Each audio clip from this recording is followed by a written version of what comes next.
Welcome to the African History Network show right here on 910 AM, the Superstation of Future Radio. Hey, I'm your host, Brother Michael Imhotep. It is Sunday, November 3rd, 2019, and we are back in full effect. We are live. It's been, since I think last time I was on live was late July 2019. I've been in and out of town. Last weekend I was speaking in Washington, D.C. on the Black Agenda Tour, and then the next day I was speaking in Richmond, Virginia at the Pan-African Festival in Richmond, Virginia. So we have a lot to talk about tonight, okay? We're broadcasting on our Facebook fan page, The African History Network, The African History Network, as well as on 910 AM Superstation's fan page, 910 AM Superstation on Facebook. So share this broadcast with your friends.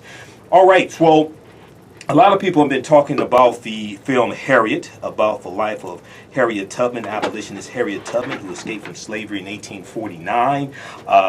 It did $12 million this weekend over the course of 3 days. The movie has sparked controversy. We have with us in our first hour Historian Jamon Jordan, who will join us to separate the fact from fiction regarding Harriet Tubman's life and regarding this film. And Jomon has seen this film. I was trying to see it this evening before the show, and I was at an event before the show. It ran late. Wasn't able to see the movie, but I have a lot of historical documentation dealing with the history and the life of Harriet Tubman, as well as the Underground Railroad. So this is going to be a real history lesson for you, and we'll try not to do any spoilers of the movie, but we probably will. Secondly, in our second hour, I'm going to share with you the presentation I did at the Pan-African Festival, Pan-African Unity Festival in Richmond, Virginia. But also this past Thursday, the House of Representatives took a formal vote for the impeachment inquiry into Donald Trump. So we saw that heated up this past week. We'll talk about that some as well. And then August 22nd was Black Women's Equal Pay Day. Black Women's Equal Pay Day. Now, August 22nd is the date that it takes the average African-American woman to make the same amount of money that the average white male made the previous year. It takes the average African-American woman 20 months to make the same amount of money that the average white male makes in 12 months. And the average African-American woman makes 61 cents on the dollar, and she loses, check this out, over the course of a 40-year working career, the average African-American woman loses $946,000. We're going to talk about that in our second hour. Black Women's Equal Pay highlights the fact that the average black woman loses $946,000 over a 40-year working career, and what can be done about it. Also, we know this past week we lost the longest-serving African-American congressman in Congress, Representative John Conyers. His funeral is tomorrow. We'll talk some in the second hour about Representative John Conyers. And then there's a new study that came out this past week that shows that every living person alive today descended from an African woman who lived in Botswana about 200,000 years ago. We're going to talk about that as well. Now, on the African History Network show, we focus on educating, empowering, and inspiring people of African descent throughout the diaspora and around the world, because right now it's corrects wrong behavior. What you do for yourself, what you do to yourself, and what you allow other people to do to you and get away with is based upon what you think about yourself. What you think about yourself is based upon what you have been taught about yourself. What you've been taught about yourself is based upon everything you've read, heard, and seen about yourself. So when you control the radius of a man's thoughts, you can control the circumference of his actions, because the mind can't do or teach what it doesn't know.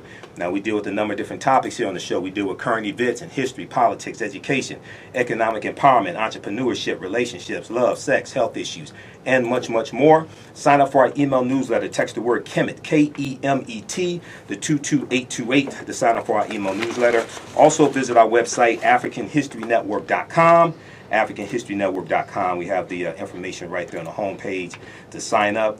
And you can also donate to the African History Network. PayPal.me/the AHN Show. PayPal.me/the AHN Show. Or at our website, AfricanHistoryNetwork.com. That helps us keep doing the research.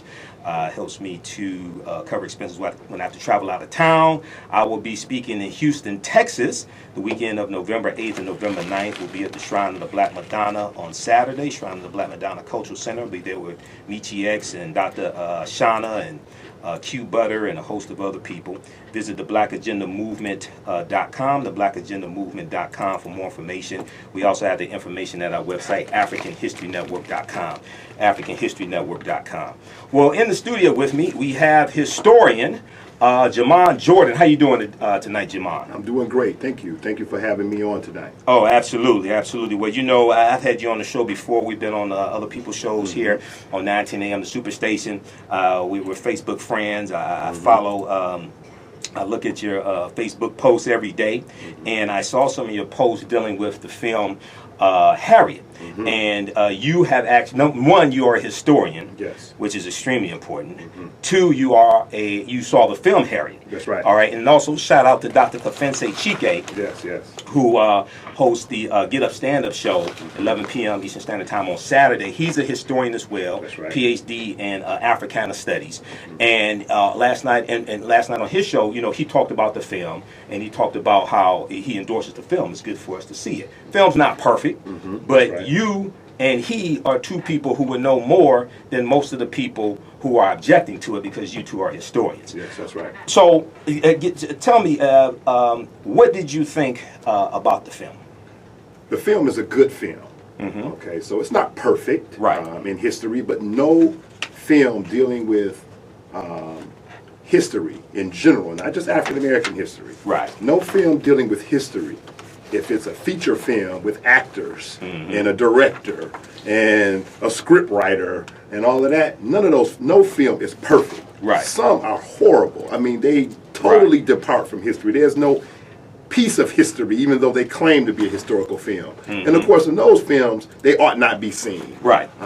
But other films highlight important parts of history, even though it's not 100% an historically accurate film. Exactly. If you're looking for a historically perfectly accurate film, or more accurate, even they are 100% accurate, you're looking for a documentary. Yes. Yeah, that's what you're looking for. And since this is not a documentary, this is a Hollywood feature film, then Right. you ought to go in expecting that there's going to be some parts that are going to depart from the historical record. Right. And Right. so I go in with that. And as a historian, I have a love-hate relationship with historical Me films, too. because sometimes they just go too far in creating a fictitious story. Right. This film highlights important aspects of history that ought to be seen.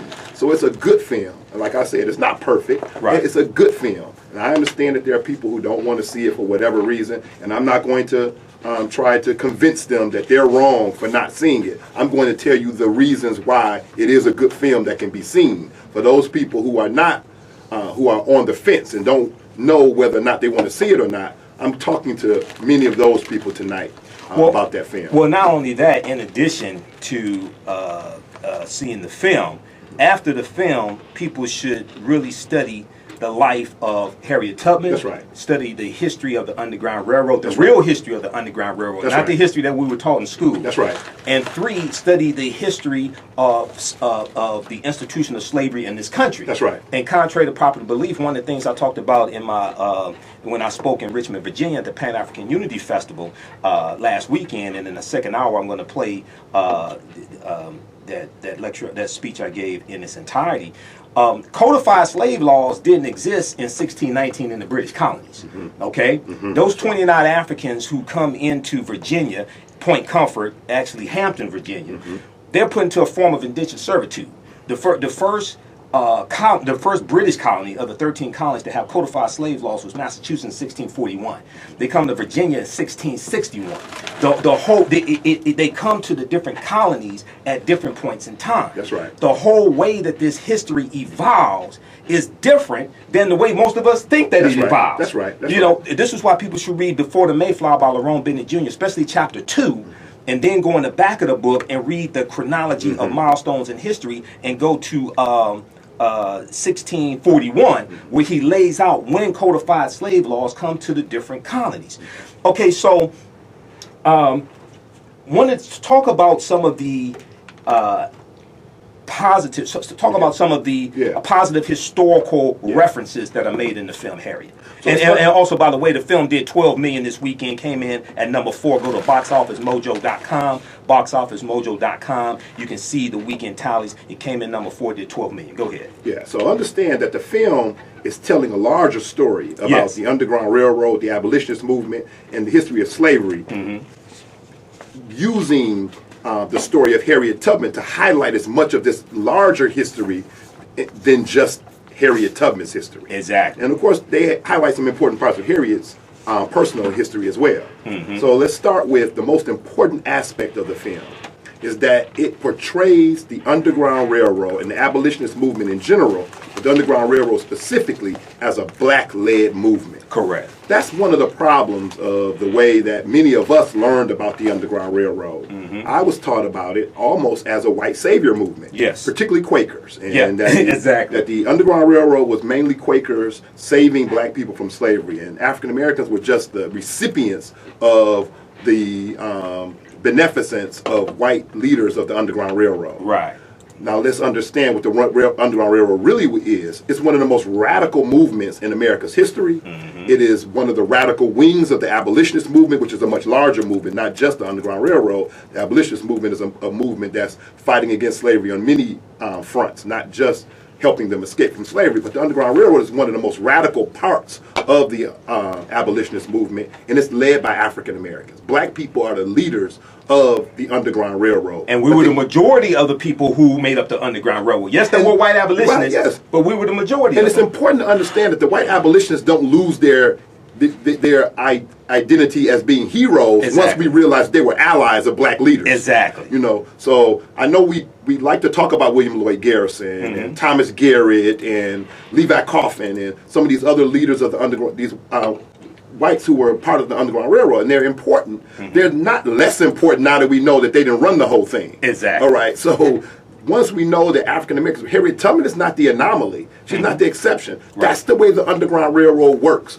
Black people leading, organizing, and working on the Underground Railroad with assistance from some white allies. Right. And then also William Steele, the abolitionist who was on the Underground Railroad. He's depicted in the film also. That's right. So I'm going to talk about him too. Okay. But I want to center the Underground Railroad with black people. They're the center of it. So that's the most important aspect of the film. When you see the film, you would not leave the film thinking that the Underground Railroad was white people saving black people from slavery, and as if black people had no agency of their own to free themselves. That's the first thing, because we're used to giving that agency away, whether we're giving it to Quakers, whether we're giving it to Abraham Lincoln signing the Emancipation Proclamation, whether we're giving it to the radical Republicans in Congress who passed the 13th Amendment. We're used to giving the agency of freedom for black people away to others. Right. And we don't see this agency of black people that worked on every level to end slavery. And the Underground Railroad is one of the most effective ways that black people led to end slavery. Exactly. And so we learn that. That's one of the most important aspects that the film highlights. So many other films talking about the Underground Railroad do not do that. Right. The second thing that's important is the connection between faith and freedom in the African American community. Today we're used to disconnecting these two. So we think of mega churches, particularly African American mega churches that may be run by some of the most famous preachers in the country right now, Creflo Dollar, T.D. Jakes, and we see that outside of the Black freedom movement. Right. But in the 1800s, faith and freedom is the same thing. Those aren't two separate movements. People who are starting churches, people who are leaders of churches, are the same people helping people escape from slavery. Right. And so the Underground Railroad and the abolitionist movement is really is centered in the black church. And you see it in the film personally with Harriet. So Harriet's personal faith is a large part of what she's doing. She doesn't separate her faith, her Christian faith, from her helping people escape from slavery. In fact, her carrying out her Christian faith is to help people escape from slavery. Right. And many people may not know, but Harriet Tubman was a devout member of the African Methodist Episcopal Zion Church. And she's going to be, for many years, for decades, a member of the church in Auburn, New York, the same church that Frederick Douglass is a member. Right. And we separate them. We put Harriet Tubman in the freedom box, and we put Frederick Douglass in the freedom box. But they're really in the faith and freedom box. You could put them just as strongly in the faith box as you could put them in the freedom box. People who met Harriet Tubman always talked about her strong devotion to faith. Some people said they've never seen anybody who was more devoted to their religion than Harriet Tubman. Her psalm book, her hymn book, is in the Smithsonian National Museum of African American History and Culture. So even an artifact of her faith, it still exists that you can go look at right now. Here, Frederick Douglass, for instance, is an ordained minister, and many people don't know that. Right. So faith and freedom go hand in hand. Even here in the city of Detroit, yes. Second Baptist Church, of course, is the foundation for the Underground Railroad. Yes. But it is also the center of faith for the African American community. It's the first black church in the state of Michigan. Right. And then, you know, I was downtown just a few days ago, coming back from the barbershop, and there's a historical marker dealing with the meeting between Frederick Douglass and John Brown. That's right. That's exactly on right. Is that St. Antoine and Congress. St. Antoine and Congress. That's right. In the home of William Webb, That's 200 feet north of this spot. That's right. Two famous Americans met several Detroit Negro residents on March 12, 1859 to discuss methods of abolishing American Negro slavery. John Brown, fiery anti-slavery leader, ardently advocated insurrectionary procedures, yes. And 8 months later became a martyr to the cause. Frederick Douglass, ex-slave and internationally recognized anti-slavery orator and writer, sought a solution through political means and orderly democratic process. Although they differed on tactics to be used, they were united in the immortal cause of American Negro freedom. That's from the historical marker. Mm-hmm. Now, when we come back from the break, because of the Fugitive Slave Act of 1850, this caused a lot of abolitionists to become more revolutionary. That's right. That's okay, right. We'll deal with that on the other side of the break. 9:10 a.m. Superstation, Michael Imhotep, the African History Network show. We'll be back in a few minutes. Okay, we'll be back in 2 minutes. We're still live on Facebook. Yeah, so the right next three things I'm going to talk about is women in the Underground Railroad, William Steele, and the 1850 Fugitive Slave Act. The 1850 Fugitive Slave Act. Those are the last three things I want to make sure I talk about. And the 1850 Fugitive Slave Act was really revolutionary. And then from that, you're going to get Harriet Beecher Stowe, 1852, Uncle Tom's Cabin. 2 years later, the founding of the Republican Party, 1854. That's right. To be the counter to the Democratic Party. That's right. All this, so we have to understand this chronology of history. Most of the people complaining about the movie, number one, don't understand history. Because the historians that I know, Dr. Ray Winbush also saw the movie. That's right. And he said he liked it. That's right. And people need to go see it. That's He's right. a historian. That's Dr. right. Kafense Chike, who does his show here. That's PhD, Africana Studies as well. Yeah. Most of the people popping their guns, running their mouths, are not breaking down any of this history. That's right. Can't provide you sources, okay, and haven't seen the film. All right, so so you're going to be having this Thomas guy called in last night. I'm broadcasting live on Facebook. Yeah, okay. He is not a fan of it. Okay, we'll come to him when I get a chance to. All right. 9:10 a.m. Okay, so we'll get to that. All right, so stand by. I'm going to give you all the names of some articles. I already started posting one. Who really ran the Underground Railroad? Dr. Henry Louis Gates Jr. wrote this article March 25th, 2013 for theroot.com. I read it when it came out. And this breaks down how we were the ones running the Underground Railroad. 30 seconds. And it starts towards the end of slavery, 1831. Okay? But then you got Underground Railroads going through Texas into Mexico when Texas wins their independence in 1836. Mexico wins their independence in Mexico wins their independence, I think, 1828. Okay, Mexico 1828. Guerrero in slavery. Vicente Guerrero, the first president of Mexico, who was a former slave. That's right. All right, you guys. Let's do this. You ready? 3, 2, 1. Welcome back to the African History Network show right here on 910 AM, the Superstation of Future Radio. Hey, I'm your host, Brother Michael Imhotep. It is Sunday, November 3rd, 2019, and we are live. We have a fantastic show here. I'm speaking with historian Jamon Jordan. We're talking about the film Harriet, which did $12 million this year, about the life of abolitionist Harriet Tubman, and we're having a greater discussion about correcting the history of slavery and how you can learn from this movie as well and what this movie gets right about history. I want to let you know that Saturday, November 9th, I will be in Houston, Texas at the Shrine of the Black Madonna Bookstore and Cultural Center, 5309 Martin Luther King Boulevard, Houston, Texas.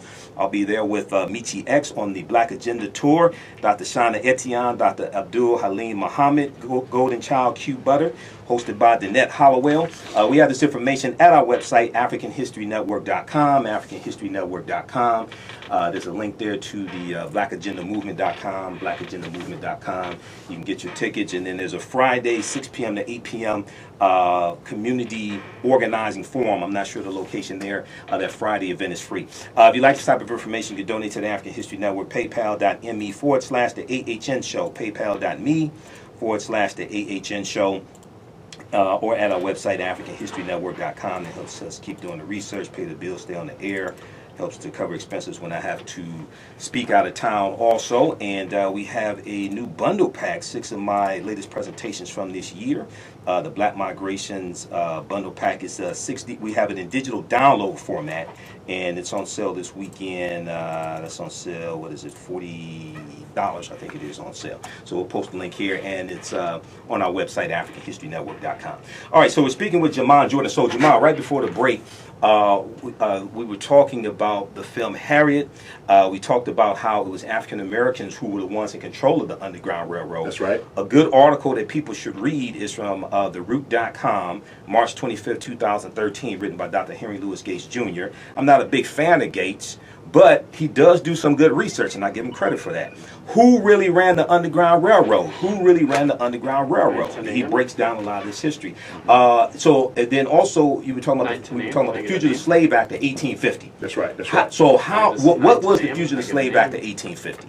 All right. So the Fugitive Slave Act of 1850 is part of the Missouri. It's part of the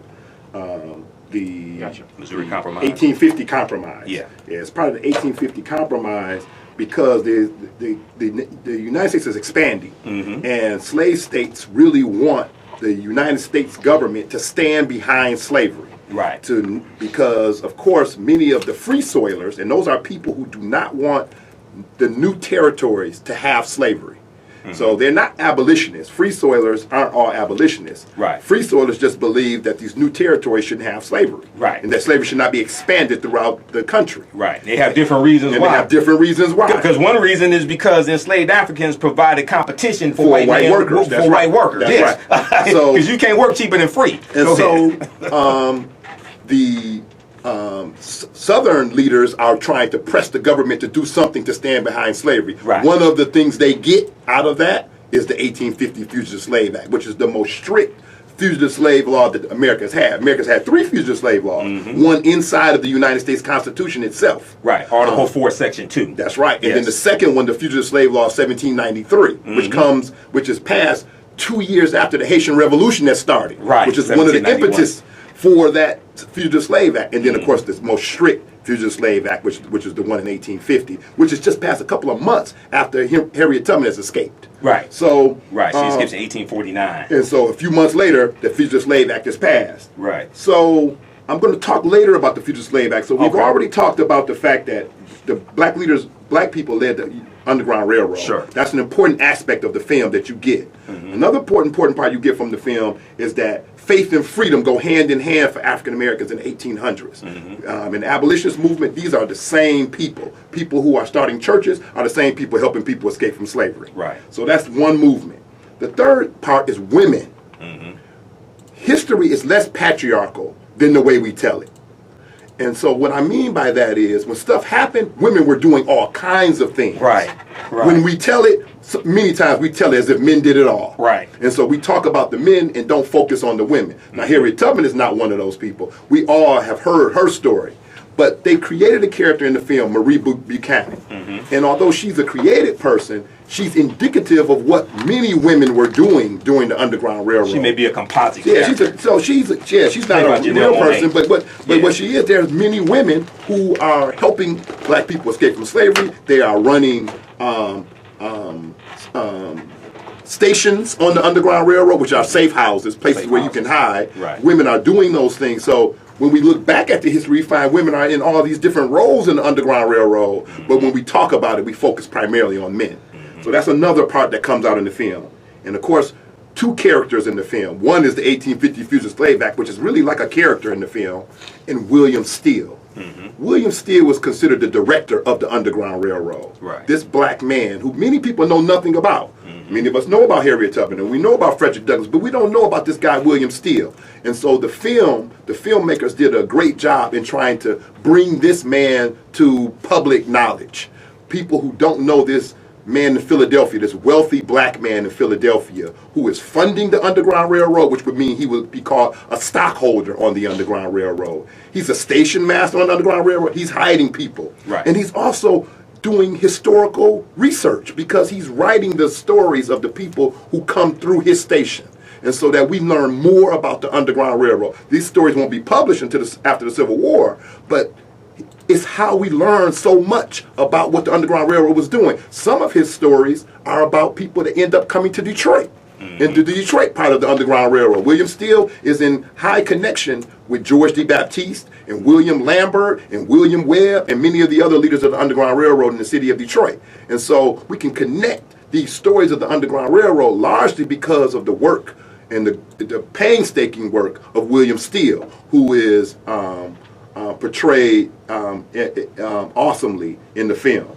Right. And so we learn about this black man. Well, you know, the criticism I hear about the film, nobody mentions William Steele. Yeah. I just find that very interesting. Yeah. How you just skip over this brother? Who helped finance the Underground Railroad?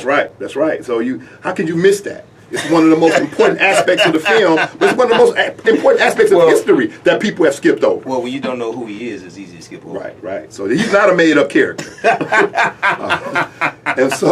And then, of course, the last thing that's important is that we learned about the 1850 Fugitive Slave Act. Mm-hmm. Now, the event that happens after it's passed, this riot that happens in Philadelphia, that happens, Harriet Tubman is not associated with that. But these kinds of riots did happen. Right. And so, again, one of the things that the filmmakers are trying to do is tell a larger story about slavery and the Underground Railroad, even though all of those things didn't particularly happen to Harriet. Right. They're important for us to know this larger story about, we shouldn't just know about Harriet, we should know about Harriet, but we should also know this larger story about the Underground Railroad and how that kind of plays a role in Harriet's life. With the larger story, the larger context of history that made the Underground Railroad necessary. That's right. That made a Harriet Tubman necessary. That's right. So people should come away from this movie, or even if you haven't seen the movie yet, or if you wait for it to come out on DVD or what have you, there's some articles that you can start reading right now to educate yourself and your family. One is the article from The Root.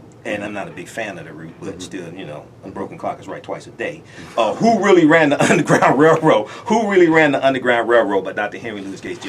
Another article, and you and I are talking in the green room about this, did black people own slaves? This is another good article, that and Gates wrote this. And what's interesting is that he talks about how John Hope Franklin did the research, another great historian, African-American historian. Yes. And the majority of Negro owners of slaves had some personal interest in their property.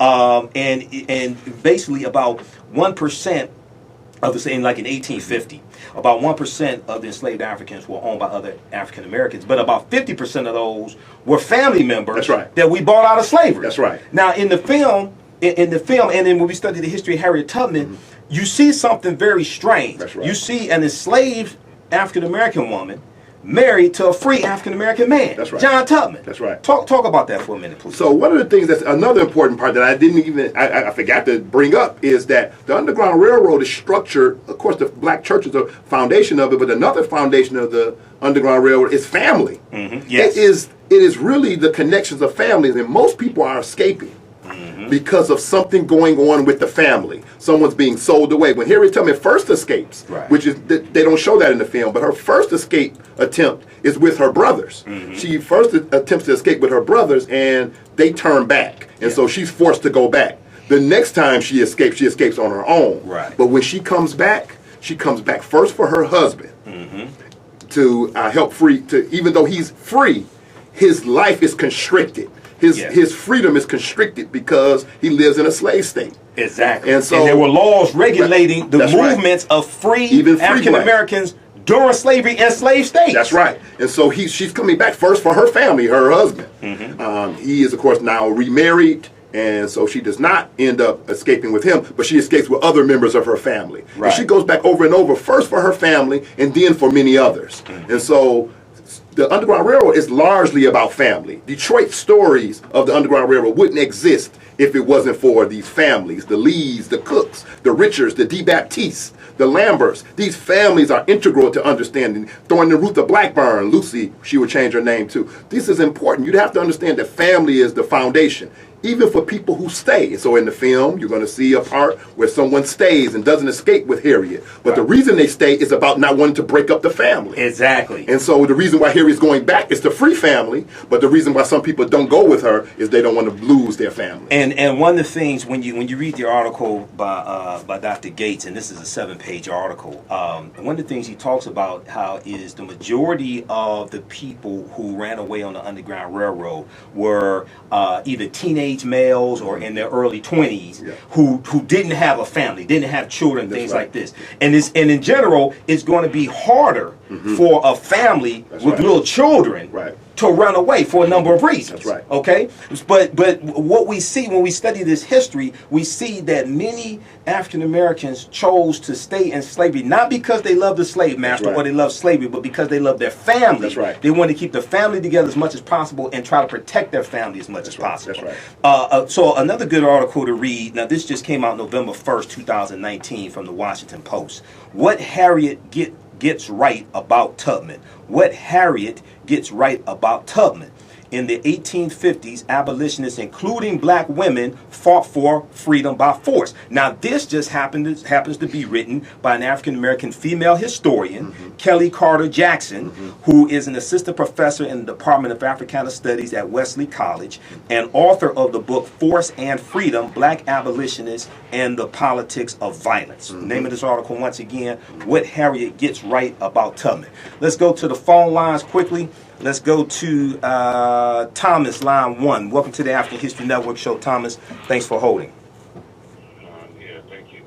First of all, I'm really dismayed, but, somewhat that you brothers are talking about a movie made by Comcast, those Hollywood destroyers of black people, past, present, and probably the future. Name me the other movies by Comcast that you're complaining about, Thomas. Name me the other movies by Comcast that you're complaining about. Give me 3 of them.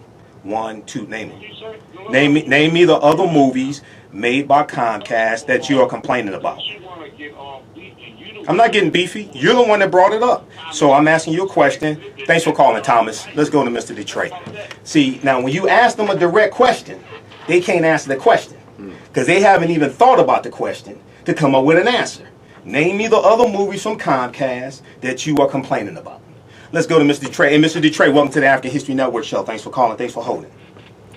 Good evening, gentlemen. Good evening. How you doing?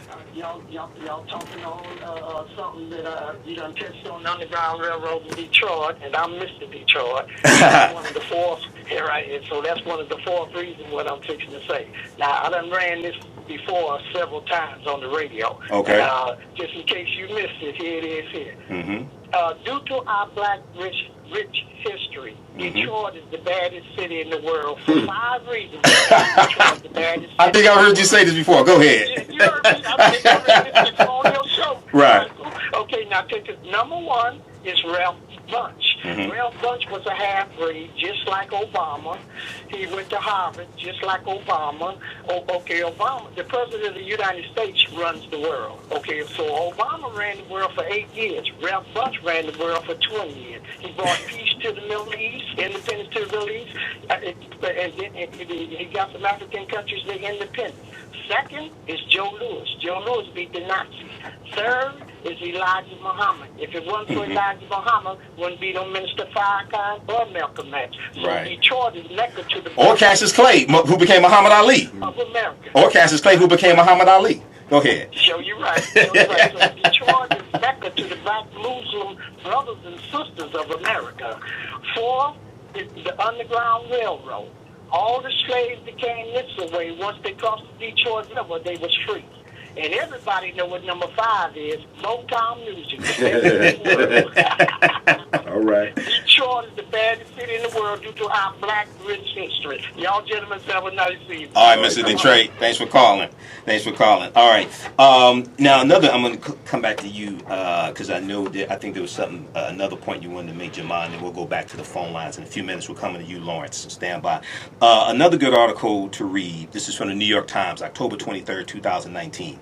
Harriet Tubman, Facts and Myths: How the Movie Tried to Get It Right. Harriet Tubman, Facts and Myths: How the Movie Tried to Get It Right. The filmmakers pored over books, documents, and other research to remind viewers of the woman behind the often distorted legend. And one of the things they talk about is how, so first of all, one of the reasons, a lot of the things that we were taught in school about Harriet Tubman is false or grossly exaggerated. Okay, that's right. And I think one of the ways that the problems happen is that Harriet Tubman was illiterate. Okay, I'm not saying it's her fault, but she can neither read nor write, so she couldn't write her own autobiography like Frederick Douglass did. That's right. Douglass wrote 3 autobiographies. That's right. Okay, so it's left up to other people to write about her. That's right. All right. So the first autobiography, Sarah Bradford. Sarah Hopkins Bradford, Scenes in the Life of Harriet Tubman, 1869, and this put forth some of fantastic stories. Some fantastic stories, distorted stories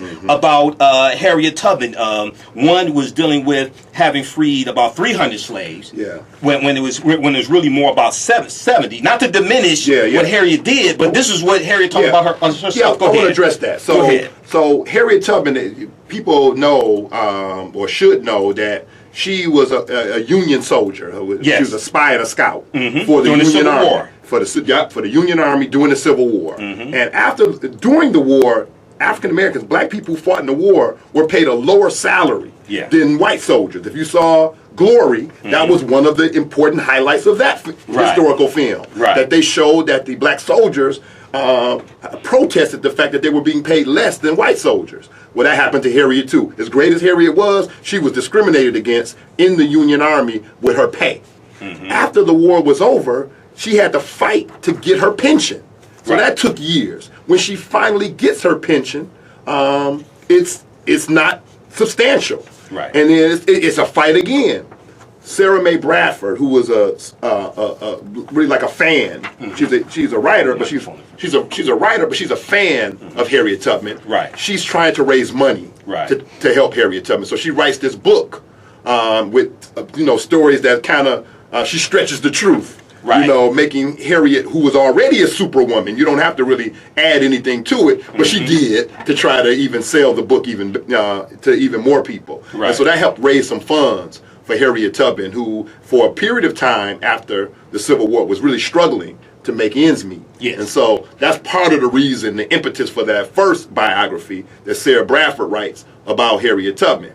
And but even with the argument about the bounty on her head, the $40,000 bounty, which of course no one's putting bounties on people on that level of bounties in the 1850s. Nobody's putting those level of bounties on. The one on John Wilkes Booth was $50,000. So nobody's doing that for a person who is helping people escape from slavery. But the amounts of bounties that she did have against her, that would have been substantial. And even though she probably didn't rescue 300 people during the Underground Railroad, of course, during the Civil War, as a spy and a scout. There you go. When she raised the Combahee River, when she leads the soldiers in the Combahee River raid, and June 2nd, 1863, and goes through those plantations, she frees at least 700 people in that one river raid. So she's definitely a superwoman, even if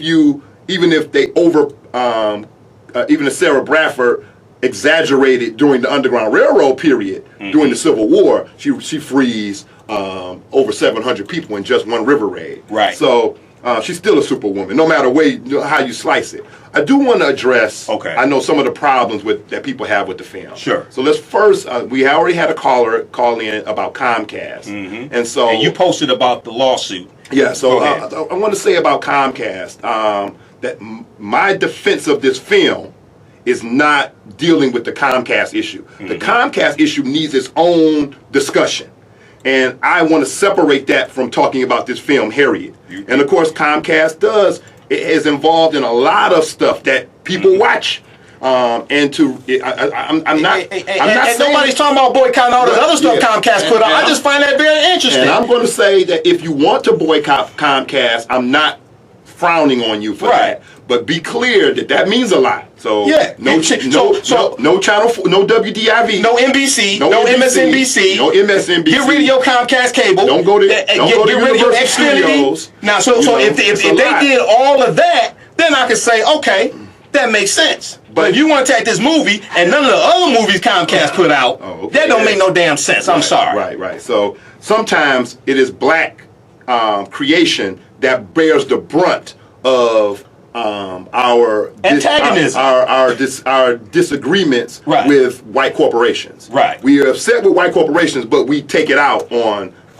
black creations, not on all the other stuff. Now, not only that, I bet you get was it Hobbs and Shaw on Comcast pay-per-view when it comes out Tuesday. Right. So I just want us to. So I want that to be kept in mind. The other thing I want to talk about is this actress. Yes. So a lot of people have a problem with this actress. I want to be clear that I'm not also arguing in defense of her. So I want to be clear that I'm talking about the film. Right. I'm not arguing on defense of Comcast. I'm not defending Comcast. Right. I'm not defending Cynthia Erivo and her statements that she's made on Twitter about African Americans. I want to be clear about that. I saw the film because it's about Harriet. Exactly. Had it been a film about Cynthia Erivo, I would not have gone to the film. And if Harriet made the statements that Cynthia made, then okay, now we have an argument. Right. But Harriet was not the one that made the statements. It was Cynthia.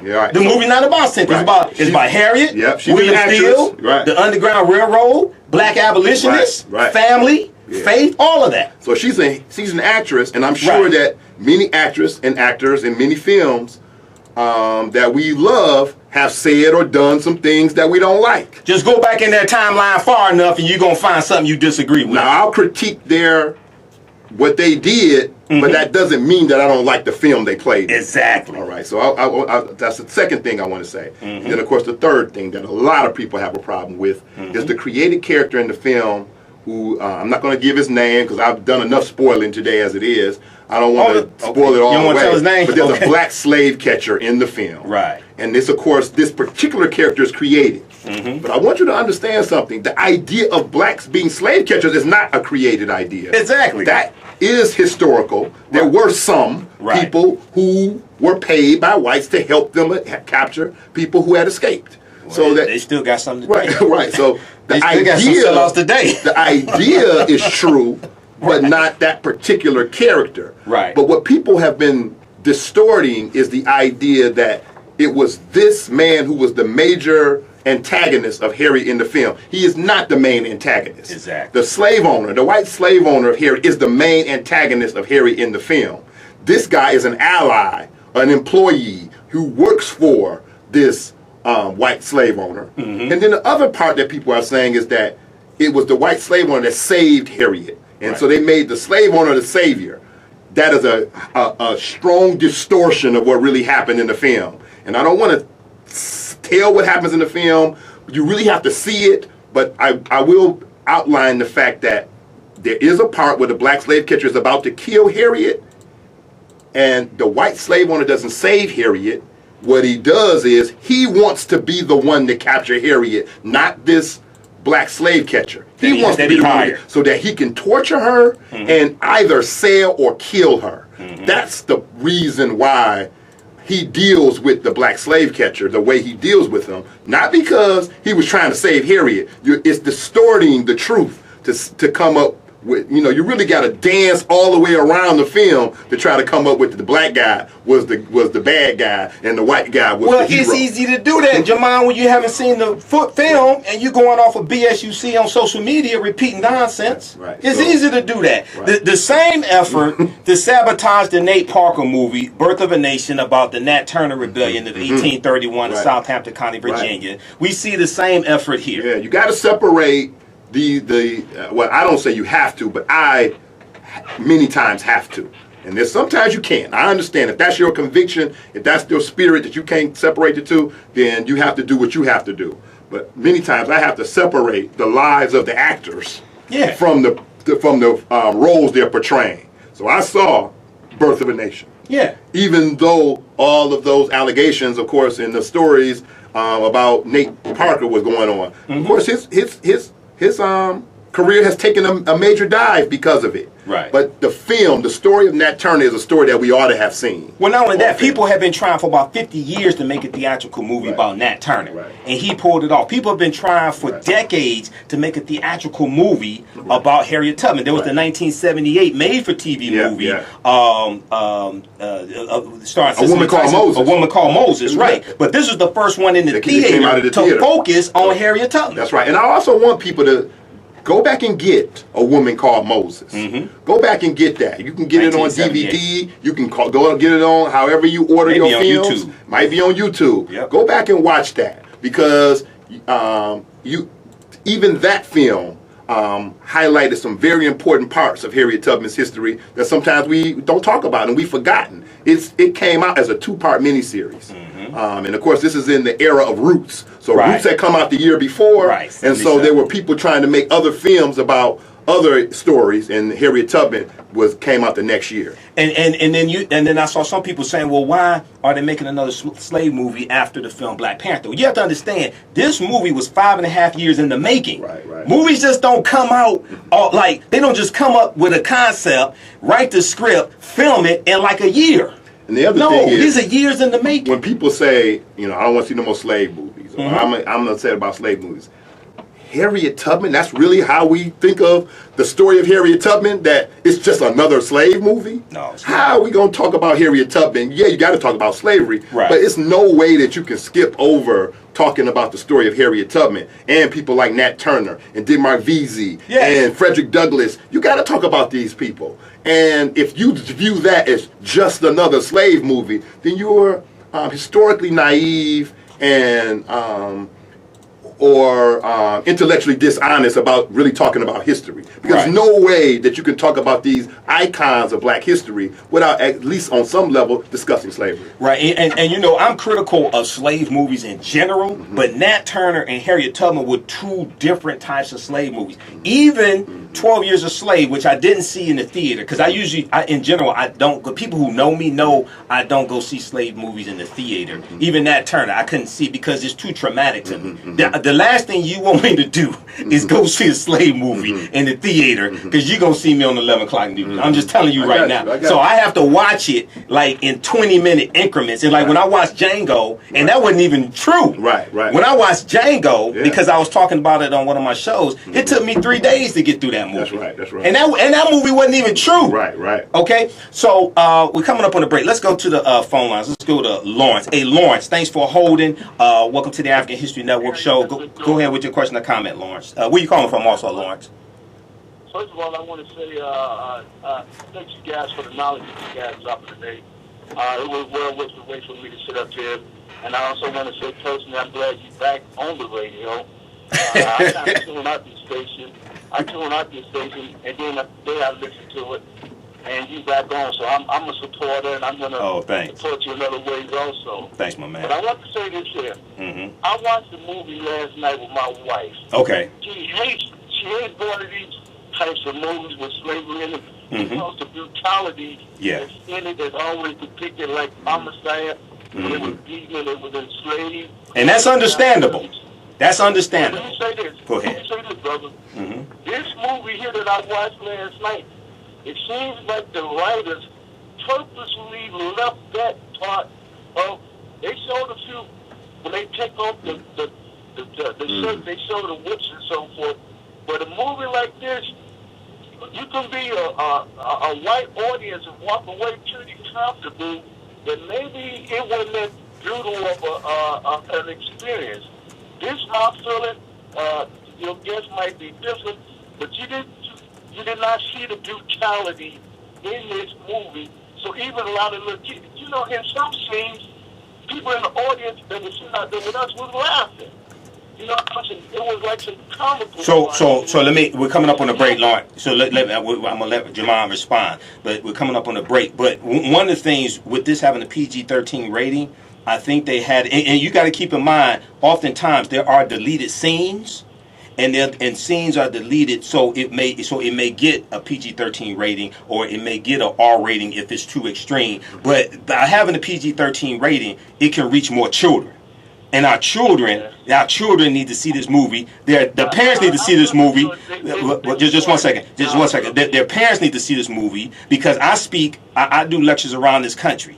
And Americans in general, not just African Americans, Americans in general are woefully ignorant of history. Let Jomon respond, and then we'll hold you over on the break, Lawrence. Yeah, I just want to say very quickly that it's definitely clear that the filmmakers purposefully highlighted the fact that slavery is brutal, but without showing that particular brutality.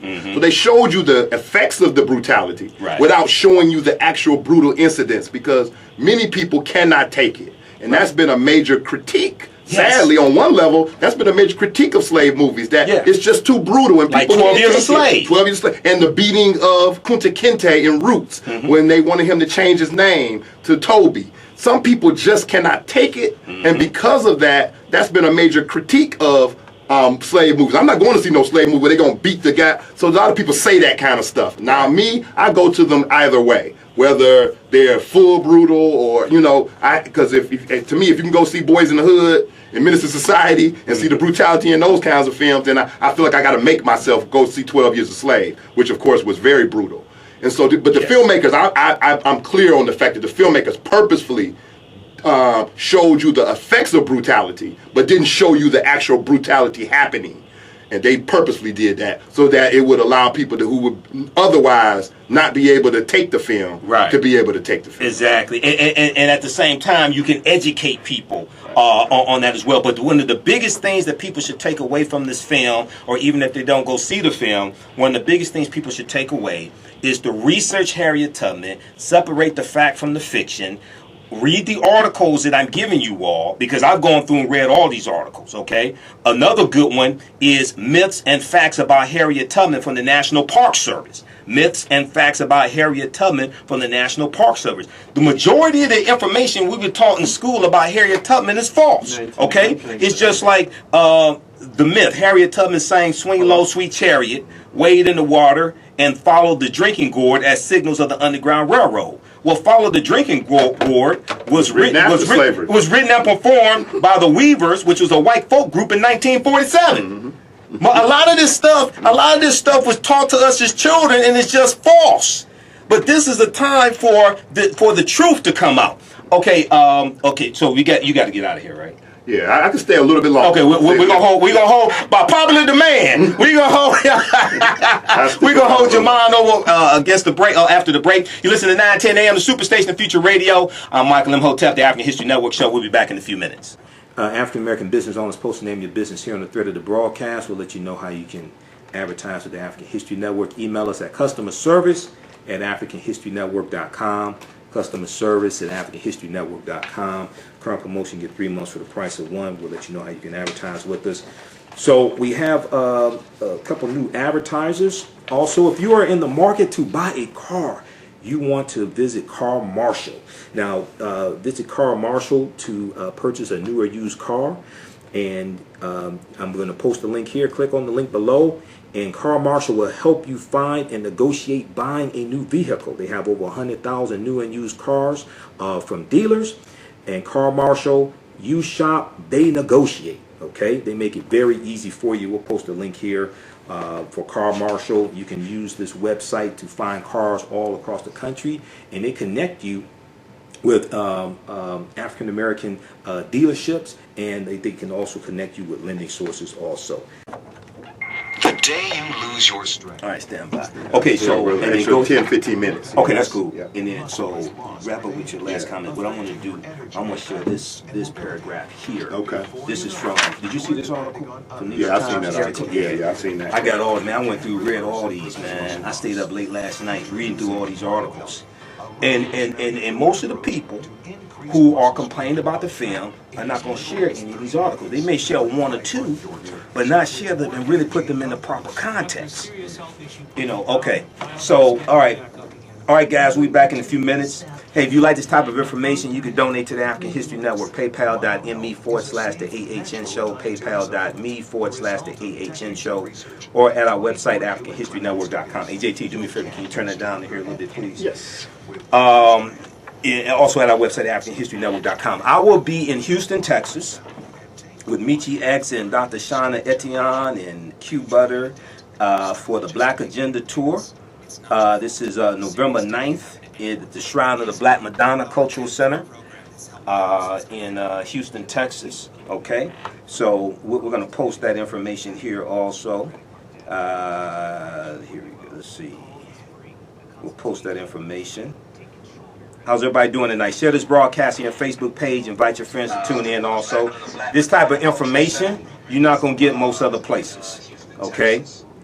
Tell me, where have you heard this type of conversation about this film this week or last week or week before last? All right, so who we have here? We've got Eric, we've got Lila, we've got Amber. How you doing, Amber? Christopher, Leroy. Who else? Sharon. Okay. Michael Long, Sharon, Amani, Terry Toussaint. Okay. Erica, how you doing, Erica? Erica Watson, Ashley, Dr. Ashley Jones. Just a few of the people watching here. We're going to come back. I'm going to give you some more articles. You got to research this information, okay? Share this information with your children. Okay, here we go. Share this information with your children, okay? Most of what we learned about Harriet Tubman in school was false. All right, we'll be back in, okay, how much time we have before we come back? 1 minute. Okay, 1 minute. We'll be back in 1 minute, everybody. All right, and then also, okay, so you got the link, the YouTube link I sent you. Yes. I'm going to share with you the presentation I did last week in Richmond, Virginia at the Pan-African Unity Festival. It's going to blow you away because I'm dropping history on people, and most of the people there didn't know the history I'm dropping on them, and I was like one of the youngest people there. You know, so once again, this is why this type of information has to get out. This is why this show is so important. All right. This is why I'm glad we're back on live and baseball is over with. Okay, we posted that information. And then also, all of my DVD lectures are available at our website, AfricanHistoryNetwork.com, AfricanHistoryNetwork.com. And we have the Black Migrations 5 seconds. DVD bundle pack and digital download bundle pack. Welcome back to the African History Network show right here on 910 AM, the Superstation of Future Radio. Hey, I'm your host, Brother Michael Imhotep. It is Sunday, November 3rd, 2019. And we are live. We're in our second hour. It's a fantastic second hour. People going crazy on Facebook. Follow us on our Facebook fan page, The African History Network.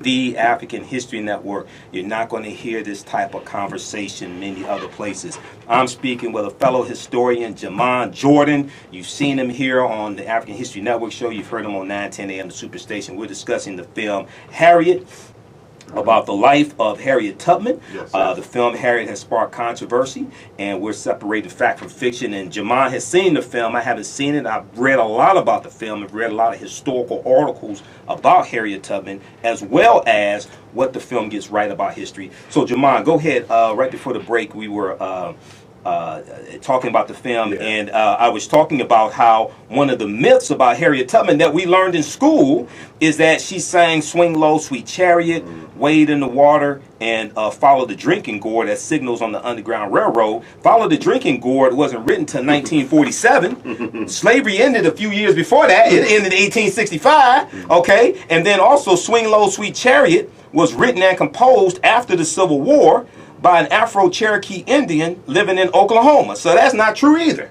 Go ahead, brother. So I was just going to just finish up the statement that I said earlier about the violence in the film. Mm-hmm. So again, a lot of times what we found is that people, although on one level there are people who want to see slavery captured in its full violent level, which you could never capture. You can never capture the level of brutality of slavery in a film. Right. So that's the first thing. But some people want that, but there's another group of people who can't take that. You know, so on one level, we all know, anybody who has a cursory knowledge of slavery knows it was a brutal institution. Yes. So everybody knows that it's brutal, even if physical violence ain't the main reason of brutality, but separating people from their children, mothers from their children, and husbands from wives, and the rape, all of those things is, of course, a major part of slavery.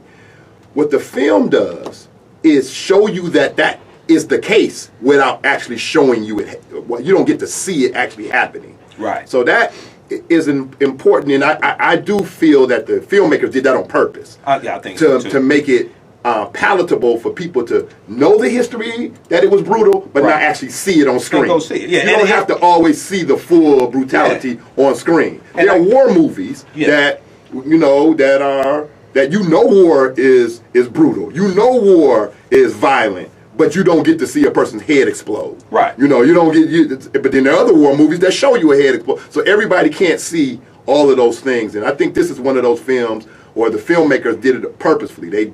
They showed you that slavery is brutal, but you don't actually get to see all of that brutality in the film. Right, and I totally understand that, and I don't want to see a lot of the brutality, because as somebody who studied this type of information for 27 years, I've read slave narratives. I found myself breaking down crying reading a slave narrative about Henry Bibb, okay, separated from his mother. I think he was like 4 years old. All right, and so you don't have to show that the extremes of the brutality inflicted upon African people in the movie to make your point. That's right. What was more important is the history surrounding it. But at the same time, why would you want to see that type of brutality?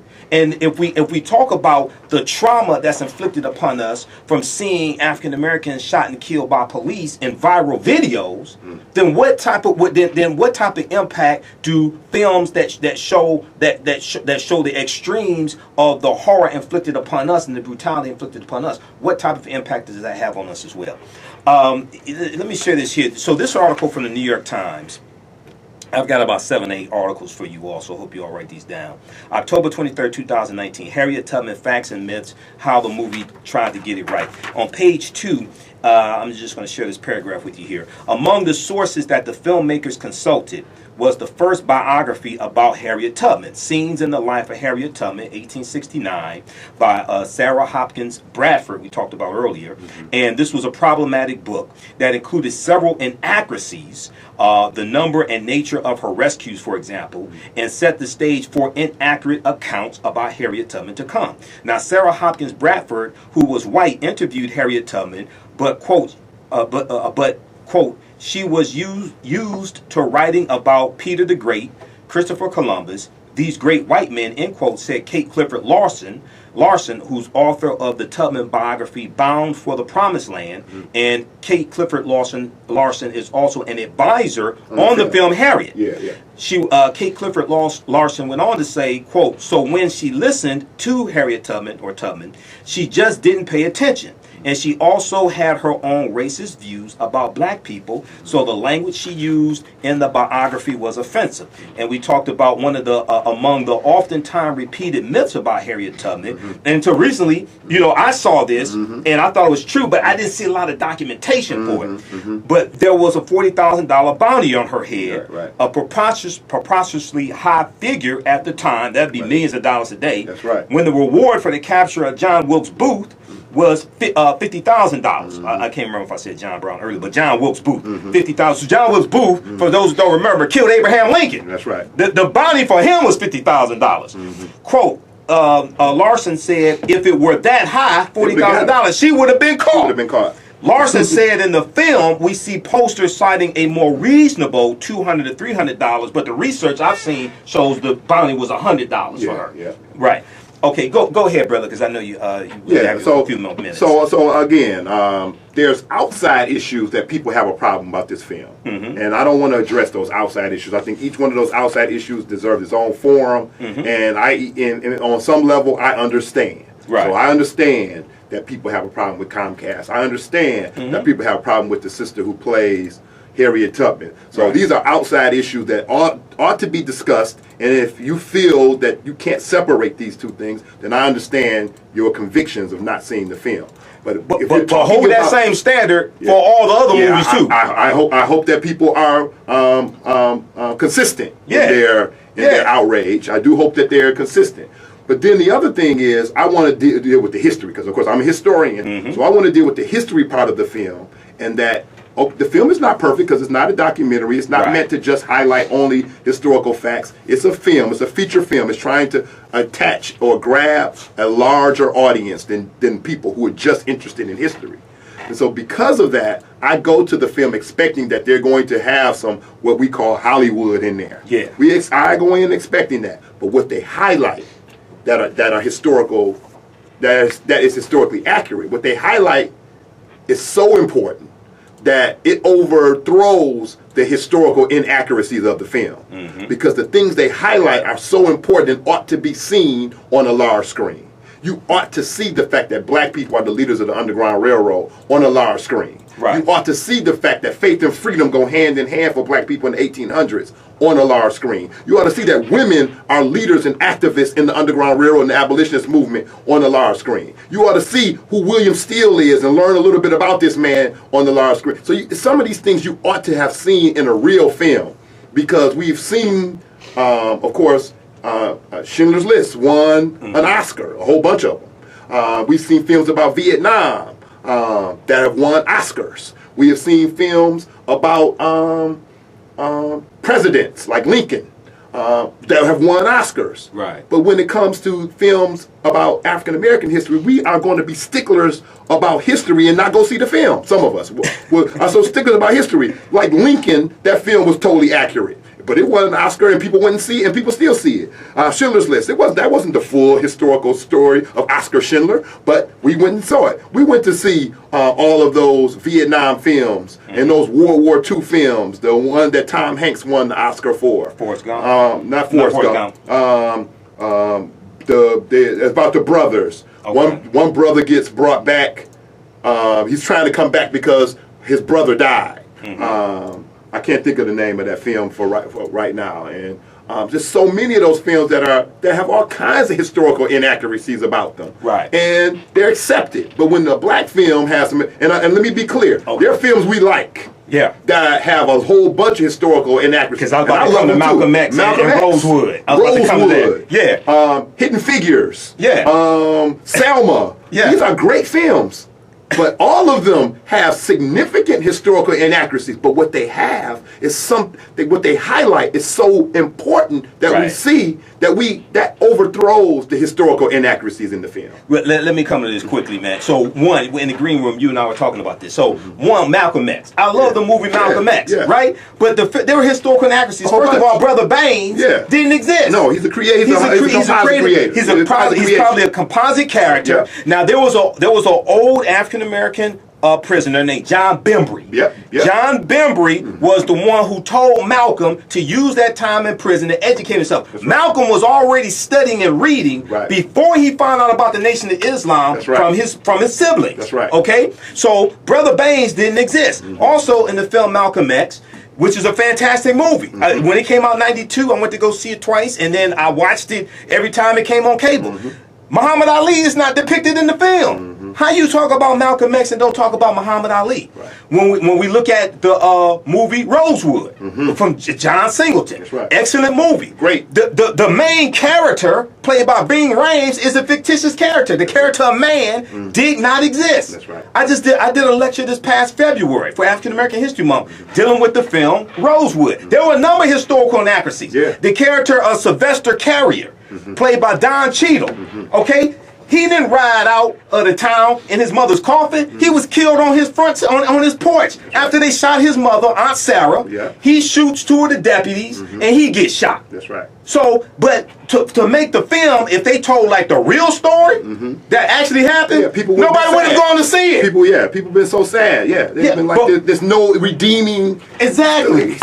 No redeeming part of the story. So a lot of times, I think that the character of man, played by Bing Rames, former World War I veteran, veteran who uses military strategy to defend the women and children and fight back and get them to safety. He was probably a composite character of other historical figures that did similar things in other places, in other events. Well, not just that, maybe they're in the town, but to consolidate things, they put it into one figure.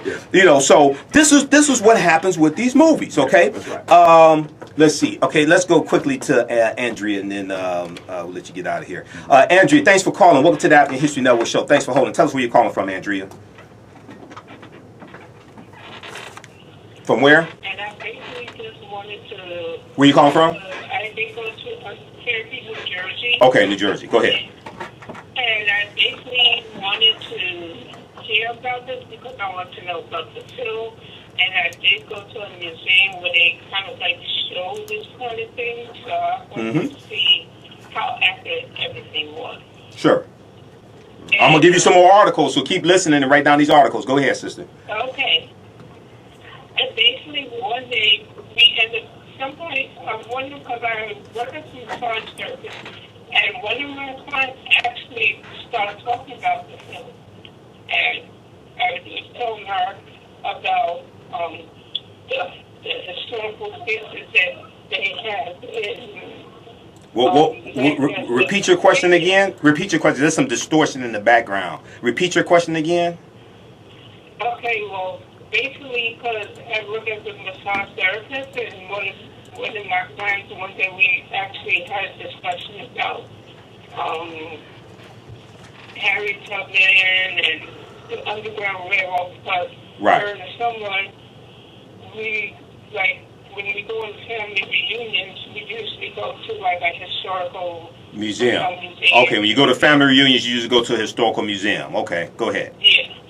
So, I was telling her about what I saw there and what we didn't learn, and, you know, they have all this stuff, all this information you would never find out. Right. While you're in school, it's like...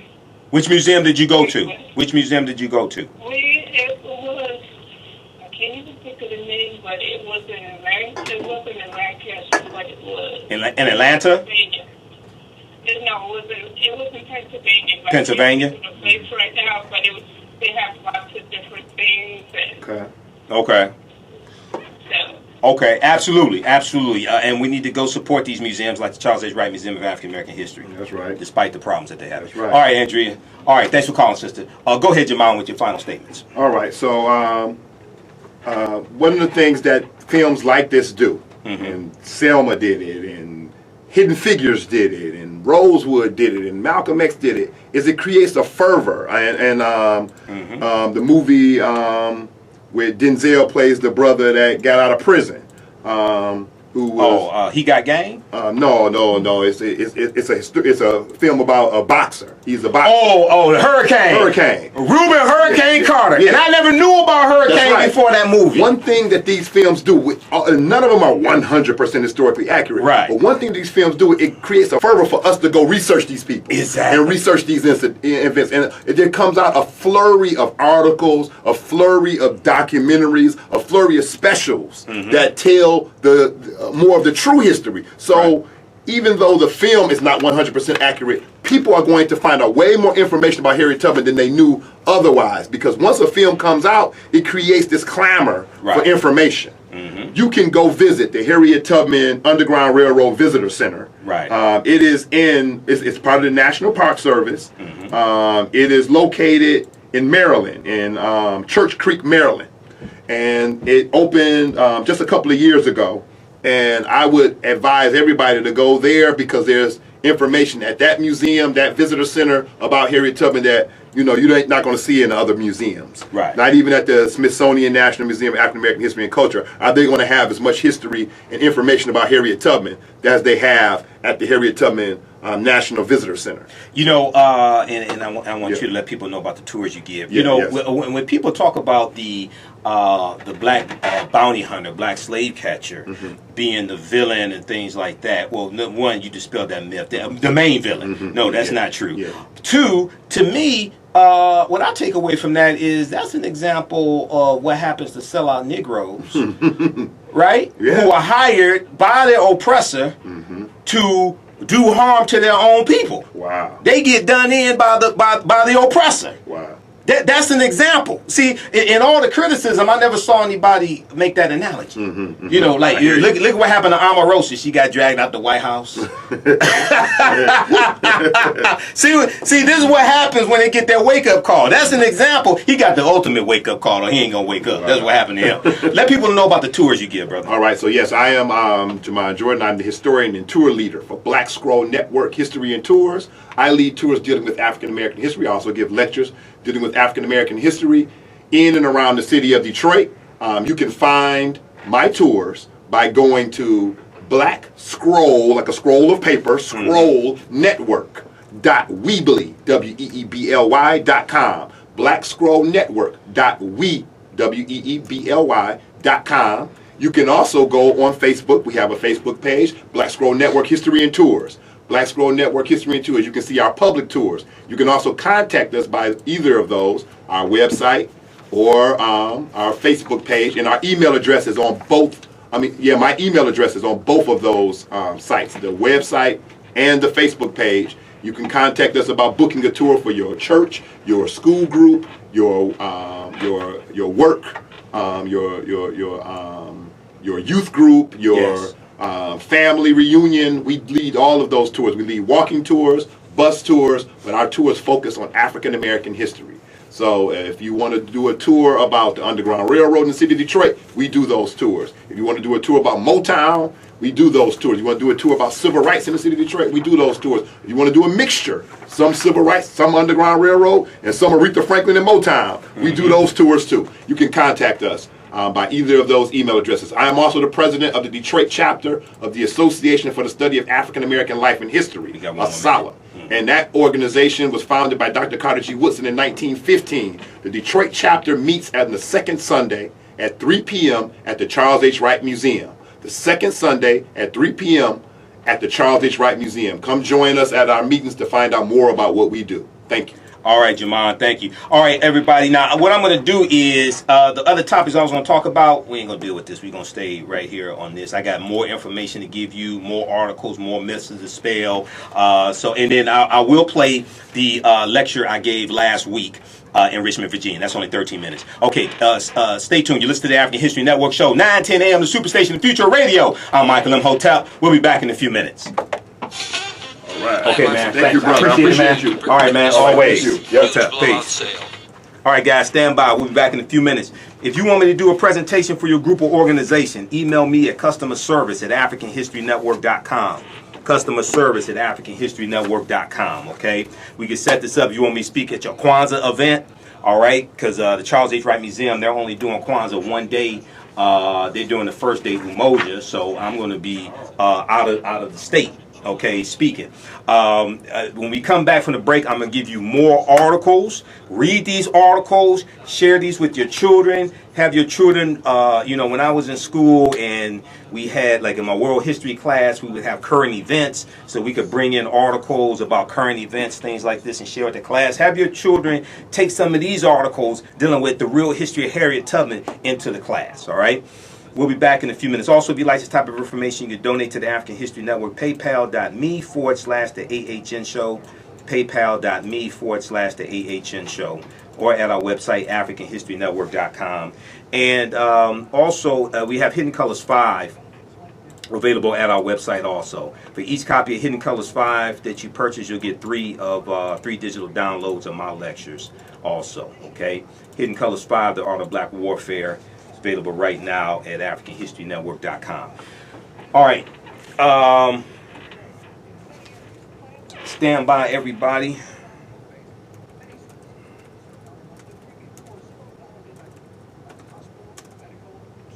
And we see John Ray on also. Visit his website, workingwithjohnray.com. And you can find out about how to free up money in your budget to do what you want to do with it. Okay? Workingwithjohnray.com. Okay. I'm going to go to the bathroom after All this. right, okay. Welcome back to the African History Network show right here on 910 AM Superstation and Future Radio. Hey, I'm your host, Brother Michael Imhotep. We are further into our second hour, all right, and we're discussing the film Harriet, about the life of abolitionist Harriet Tubman, escaped from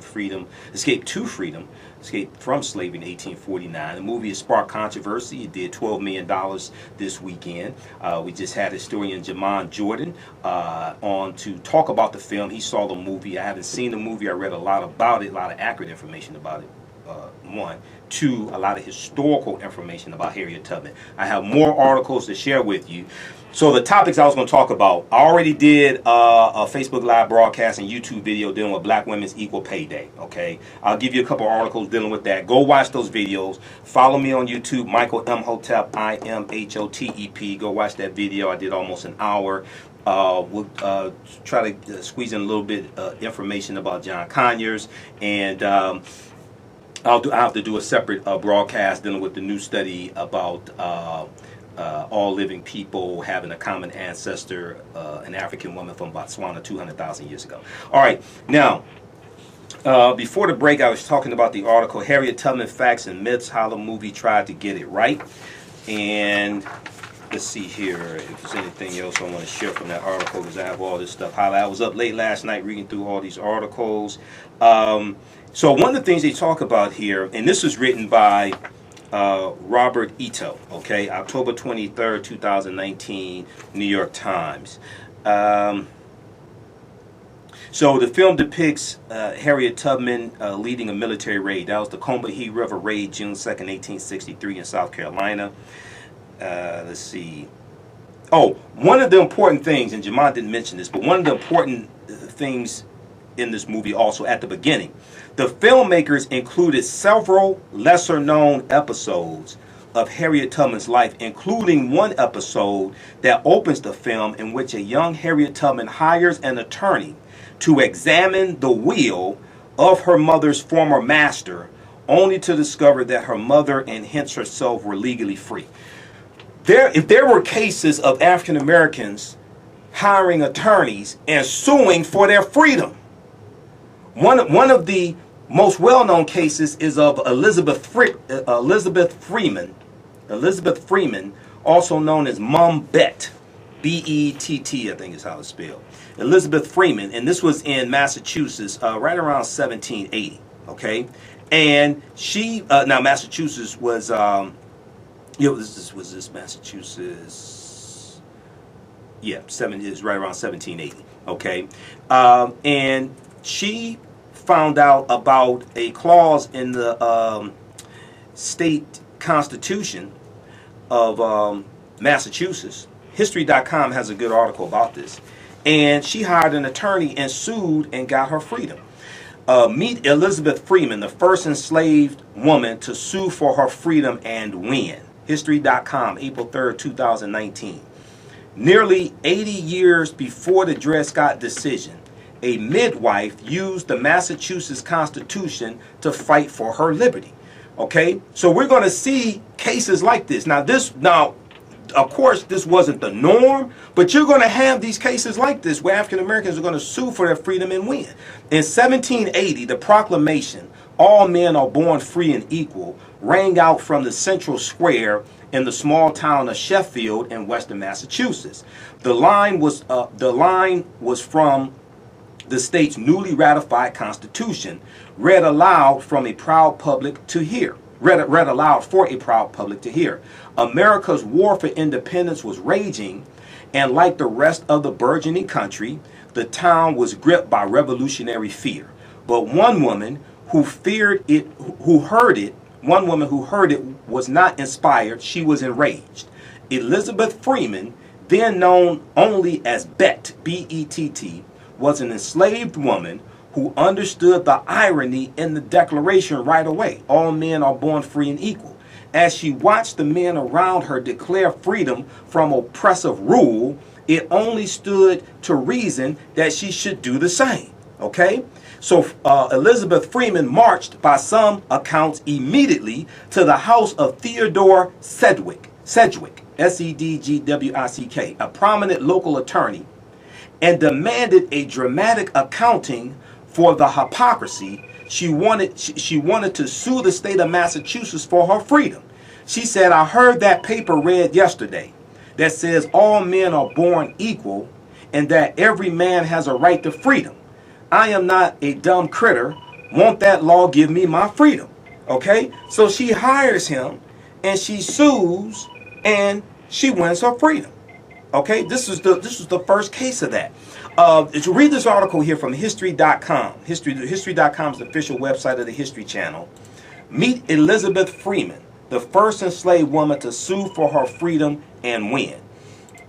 Also, you can look at the 6-part series, African Americans, Many Rivers to Cross, that Dr. Henry Louis Gates Jr. has. And, you know, I'm critical of Gates in some of his assertions about the transatlantic slave trade and African involvement in the transatlantic slave trade, but I do give him credit. I've read dozens of his articles when he used to write for The Root. He does do some good research. African Americans, Many Rivers to Cross is on YouTube, all 6 installments. There's also a companion book that he put out that is to be read along with that goes deeper into the topics talked about in the 6-part series, because I read his book also. Okay, so get those. I already posted the link here from the National Park Service. Harriet Tubman Underground Railroad Byway, myths and facts about Harriet Tubman. Okay, let's go through a few of these. I want you to read these, share these with your children. Harriet Tubman rescued 30 people in 19 trips. Now, this is what we've heard, and this is what one of the early biographies, the one by Sarah Bradford, postulated. But that's not true. The fact is, according to Harriet Tubman's own words and extensive documentation on her rescue missions, we know that she rescued about 70 people, family and friends, during approximately 13 trips to Maryland. Now, she didn't go all throughout the South. The other thing is, the majority of the Underground Railroad was up north, not in the South, okay? Because it's very dangerous in the South to be an abolitionist, all right? The majority of the Underground Railroad was up north. When you read the article that Gates wrote March 25th, 2013, who really ran the Underground Railroad, this is one of the things that it talks about. Now, during public and private meetings during 1858 and 1859, Harriet Tubman repeatedly told people that she had rescued 50 to 60 people in 8 or 9 trips. Now, just so we understand, 1858 and 1859, she said this. The Civil War starts April 12, 1861. The Civil War is from April 12, 1861 to June 2nd, 1865, all right? So this is Harriet Tubman saying this. Now, so in 1858 and 1859, Harriet Tubman repeatedly told people that she had rescued 50 to 60 people in 8 or 9 trips. This was before her very last mission in December 1860, when she brought away 7 people. Sarah Bradford, who we talked about earlier, the author Sarah Bradford, who wrote the 1869 biography about Harriet Tubman, exaggerated the numbers in her biography. Sarah Bradford never said that Harriet Tubman gave those numbers, but rather Bradford estimated the exaggerated number. Other friends who were close to Harriet Tubman specifically contradicted those higher numbers. We can just about name every person Harriet Tubman helped. In addition to family and friends, Harriet Tubman also gave instruction to another 70 or so freedom seekers from the Eastern Shore who found their way to freedom on their own. Okay? We already talked about the myth about the $40,000 bounty. All right?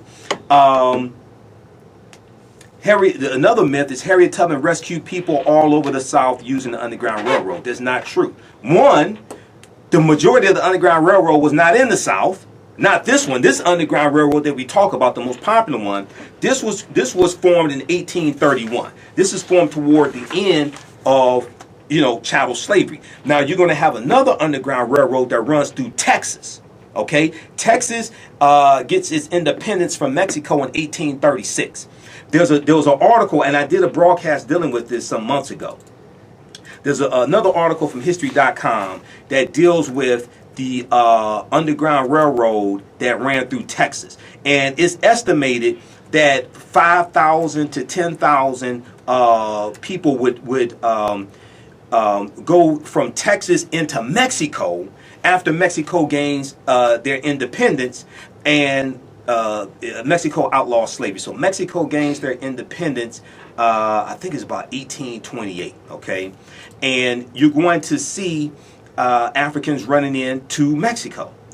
Also, there was another underground railroad, or what people ostensibly call an underground railroad. Now, at the time, it may not have been called that, but there was another one going into Florida, because Florida was free territory up until about 1821, when Florida became U.S. territory, okay? So you had a lot of runaway slaves that were running away into Florida as well.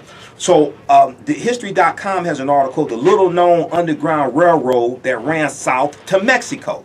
The Little Known Underground Railroad that ran south to Mexico. We were doing everything we could to get free. Okay? So we've been sold the myth of the happy slave. This is what we see in the original Birth of a Nation, directed by D.W. Griffith, that came out February 8th, 1915. Okay? In that movie, they depict the happy slave. But the history of slavery is contrary to that. The little known underground railroad that ran south to Mexico, unlike the northern free states, Mexico did not agree to return fugitive slaves. So the Fugitive Slave Act of 1793 that we talked about earlier, that was signed into law by a slave master named George Washington. Then you had the Fugitive Slave Law 1850. Well, those fugitive slave laws didn't apply in Mexico. But one thing, when Texas gets its independence in 1836 from Mexico, it's 1836 that the Texas Rangers are formed. Not the Texas Rangers baseball team. No, the law enforcement organization, the Texas Rangers. But the Texas Rangers start out as bounty hunters who were hired by slave owners to go into Mexico and capture runaway slaves and bring them back to Texas. All right. There was an article dealing with this, and I'm going to see if I can pull this up. Let me see, because I did a broadcast dealing with. I talked about this in the same broadcast where I talked about how in the 1930s, because of the Great Depression, the U.S. deported 1.8 million people of Mexican descent to Mexico because they said they were taking white people's jobs. This is in the 1930s during the Great Depression. 60% of the people they deported were U.S. citizens. And when you read articles about this, it was Herbert Hoover, President Herbert Hoover, who kicked this off. Now, you got to understand history, okay? And this is one of the things I deal with when I speak out of town. I speak on this Black Agenda Tour. Once again, if you want me to do a presentation for your group or organization, now Kwanzaa is coming up, okay? And looks like the Charles H. Wright Museum of African American History, from my understanding, is just celebrating one day at Kwanzaa, which means 6 days are going to be free, or maybe all 7 days will be free. So email me at customerservice@africanhistorynetwork.com. Book me now, because I'm telling you, I'm in and out of town every week. Book me now. Customerservice@africanhistorynetwork.com. Herbert Hoover became president. Herbert Hoover ran for president in 1928 as a Republican. He and the Republican Party initiate and institute the Lily White Movement of 1928. This was a Southern strategy to push African Americans out of the Republican Party and to ignore our issues and concerns, especially the concerns about the rise of the Ku Klux Klan, which was rejuvenated by the 1915 movie, The Birth of a Nation. So they had a Southern strategy to get Herbert Hoover elected. He was running against a Northern moderate Democrat named Al Smith. What they did was the Republican Party, who was the party of Lincoln and the party of the Abolitionists, and the Republican Party was founded by groups of abolitionists in 1850 as a result of the Kansas-Nebraska Act, 1854, as a result of the Kansas-Nebraska Act of 1854. And the Kansas-Nebraska Act, what that did was, that left it up to the inhabitants of these new Western territories to determine whether or not they wanted to have slavery as opposed to it being dictated by the U.S. Okay? So as a backlash to that and the Fugitive Slave Act of 1850, and then also because of Harriet Beecher Stowe's book, 1852. You got to understand this chronology. 1852, Harriet Beecher Stowe's novel, Uncle Tom's Cabin, which really exposes America to the horrors of slavery. Okay, its first year, it becomes an international bestseller. It comes out 1852. Its first year sells about 300,000 copies. And the book, the character of Uncle Tom was based upon a real life character of a former slave named Josiah Henson, who ran away along with his family from a plantation in Maryland, and they go up north and go into Canada. One of the things that the Fugitive Slave Act did of 1850, because now what this act stipulated is that bounty hunters and slave catchers could go into free territory and get runaway slaves and bring them back into slave territory. So if you were basically, what it's saying is, the Fugitive Slave Act of 1850 went further than the one of 1793. It's saying that even if you are in free territory, if you are a runaway slave, you're still a slave, even in free territory, and you could be captured and taken back to your slave master. So this, because of the Fugitive Slave Act of 1850, this caused more runaway slaves to go into Canada, where they couldn't be touched, okay, in general. So Josiah Henson and his family, they run away, and he goes into Canada. He works on the Underground Railroad, helps runaway slaves escape. He becomes a Methodist minister and an educator. He writes an autobiography. Harriet Beecher Stowe reads his autobiography, and she creates the character of Uncle Tom based upon the life of Josiah Henson. Uncle Tom in the book was the hero. He wasn't a shiftless, slave who did the bidding of the master, things like that. He was the slave who refused to beat black women. He was the slave who took cotton out of his bag, out of his sack. At the end of the day, put it in the sack of other slaves who didn't meet their quota, so they wouldn't be beaten. Sambo was the slave. That was the name of the character. Sambo was the slave who went behind Simon Legree and did the bidding of the slave master. Okay, so because of the book Uncle Tom's Cabin, this really exposes America to the horrors of slavery, and this galvanizes the abolitionist movement. Okay? 2 years after that, the Republican Party is founded by groups of abolitionists to be the counter to the Democratic Party. But over time, after slavery, Civil War, Reconstruction ends in 1877. With the Compromise of 1877, we go into the early 1900s. We have a rise in the Ku Klux Klan. We have a decline in the powers of the Republican Party. And we have more African Americans starting to move up north as well.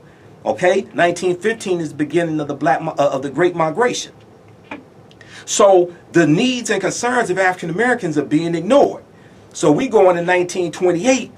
What the Republican Party is doing is they're targeting 5 southern former Confederate states to get these southern segregationist Democrats to vote for Al Smith, who's a Republican. To do that, they have to ignore the needs and concerns of African Americans. This starts to shift the party realignment that pushes African Americans out of the Republican Party. And we're slowly going to go over to the Democratic Party because we find them to be more receptive to our needs and issues. So 1947, so first of all, President Roosevelt, who we were leery of, but we like Eleanor Roosevelt. So we saw President Roosevelt, Democrat, we saw him more receptive than some of the Republicans. We're slowly going to shift over. 1947, the Democratic Party, for the presidential campaign, they have a more pro-civil rights agenda. You have 2 main factions, the Northern Democrats and the Southern segregationists, Dixiecrats. Strom Thurmond, who's a Democrat, runs for president as a Southern segregationist Dixiecrat. Of course, he loses. It's going to be because of the Civil Rights Act of 64, the Voting Rights Act of 65, things like this, that Strom Thurmond and others like him, the majority of them, are going to leave the Democratic Party. And where do they go? They go to the Republican Party. You're going to have a party realignment. But by 1960, 2/3 of African Americans had already switched over to the Democratic Party. They didn't switch over because of the Civil Rights Act of 64 and the Voting Rights Act of 65. That was 40 years in the making. You got to go back to the 1920s to understand that shift in that party realignment. June 25th, 1941, President Roosevelt signs Executive Order 8802, which desegregates the jobs, the Defense Department jobs in the Department of Defense. This is during the arsenal of democracy. This is about 6 months before the U.S. actually gets involved in fighting in World War II. At this time, they're making military weapons for the Allies. President Roosevelt did his address where he talked about how the U.S. could become the arsenal of democracy. So you had General Motors, Ford, and Chrysler. They're getting government contracts to make military weapons. M5 Jeeps and B-24 Liberator bombers, things like this. And it's A. Philip Randolph, who founded the Brotherhood of Sleeping Car Porters. In 1925, A. Philip Randolph leveraged his power as president of the Brotherhood of Sleeping Car Porters to force President Roosevelt to desegregate the jobs in the Department of Defense.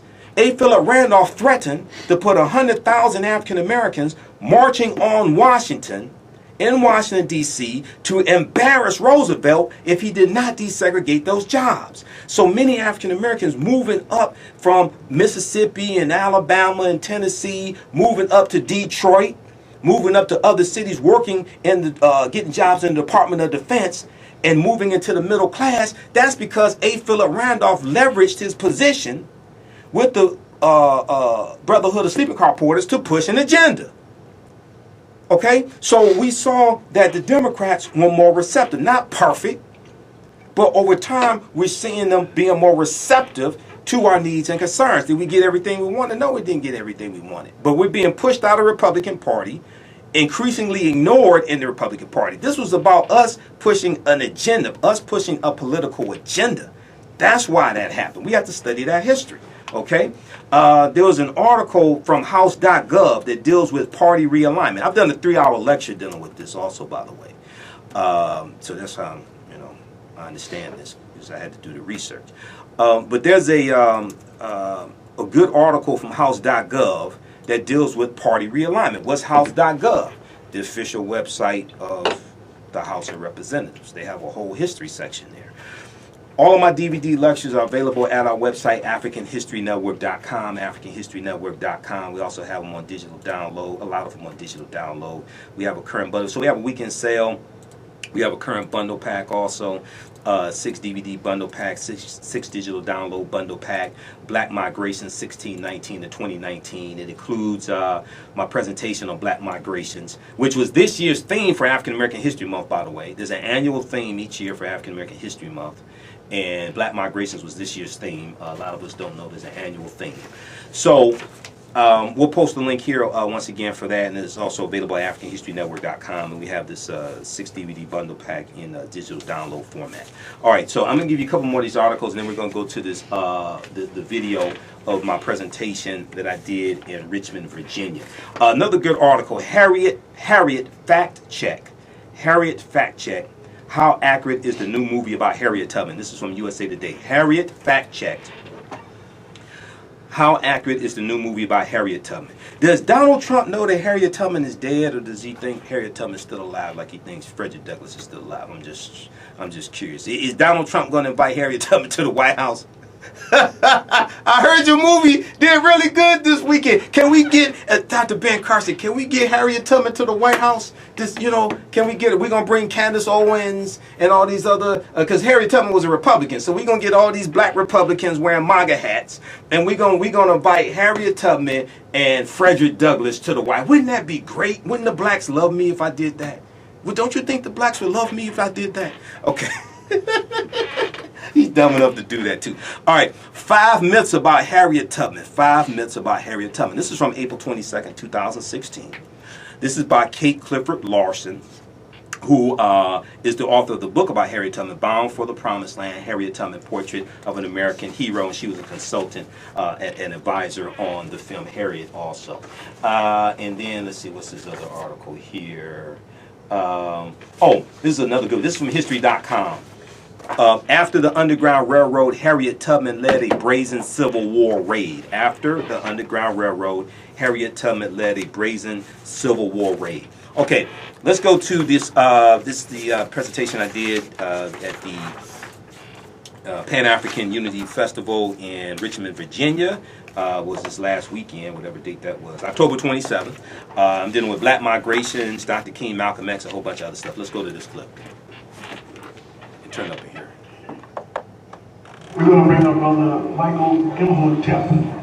Now, one thing I should point out, you know, we got a program that's called Africa on the Move every Sunday. A brother called in, he said, listen, you know, if African people were so great, we were kings and queens. Why on earth, when you look at the current situation in front of African people, why are we so poor and disorganized? Well, obviously the brother doesn't understand the power of history. And so therefore, his analysis is that essentially that what people said to him in terms of the greatness of African people is somehow wrong or erroneous.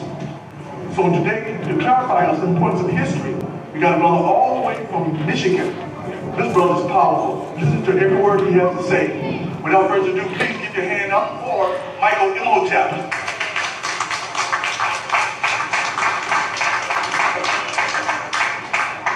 All right, Hotep, how's everybody doing today? All right, okay, now I know it's later in the day, but y'all can do better than that. How's everybody doing today? All right, good. So I want to thank Brother Hakeem, Brother Lee, everybody involved in putting this together. I was speaking in Washington, D.C. Friday and Saturday with Michi X on the Black Agenda Tour. So my voice is going out a little bit, so just bear with me, okay? All right, so how many people celebrate African American History Month, Black History Month? All right. What was this year's theme for Black History Month? Anybody know that? Now, there's an annual theme each year. There has been an annual theme going back to 1928. How many people know there's an annual theme for Black History Month, which is now African American History Month? One person?